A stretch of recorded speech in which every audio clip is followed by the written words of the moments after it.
असा चौकोनी आसन.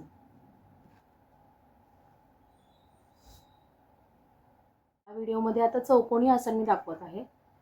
तर जसं आपण मागच्या व्हिडिओमध्ये आयताकार बघितला तसाच चौकोनी करत आहे. म्हणजे मी इथे 8 साखळ्या घेतलेल्या आहेत आणि त्याला खांब घेत गेलेले आहे. तर आता हा चौकोन करत आहे. अशा प्रकारे हा चौकोनी आकार झाला आहे. आता याला आपण व्हाईट कलरची बॉर्डर करू. व्हाईट कलर घेऊया. व्हाईट कलरची बॉर्डर करायची आहे. इथे एक साखळी केली. या कॉर्नर पासून मी घेत आहे.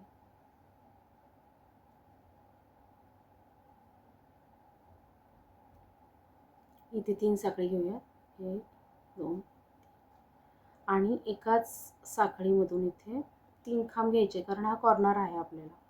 आणि जिथे चौकोनी आयताकृती जे रुमाल आहेत आपले, जिथे कॉर्नर येतो ना तिथे 3 खांब आलेच पाहिजे. त्याशिवाय तो चौकोन किंवा आयताकृती असा व्यवस्थित दिसत नाही.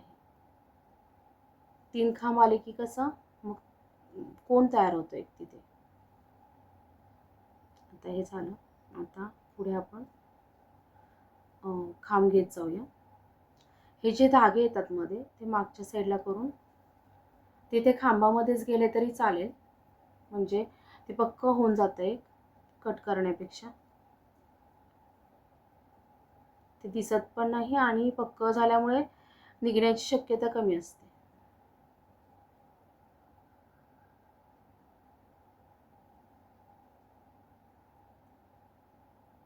आता आलेला आहे कॉर्नर. तर इथे आपण घेणार आहोत 3 खांब. 1. आता मी तुम्हाला बॉर्डर पूर्ण करून दाखवते. सगळ्यात लहान चौकोनी आसन. तुम्हाला कसा वाटला नक्की कमेंट करून सांगा. तोपर्यंत बाय बाय.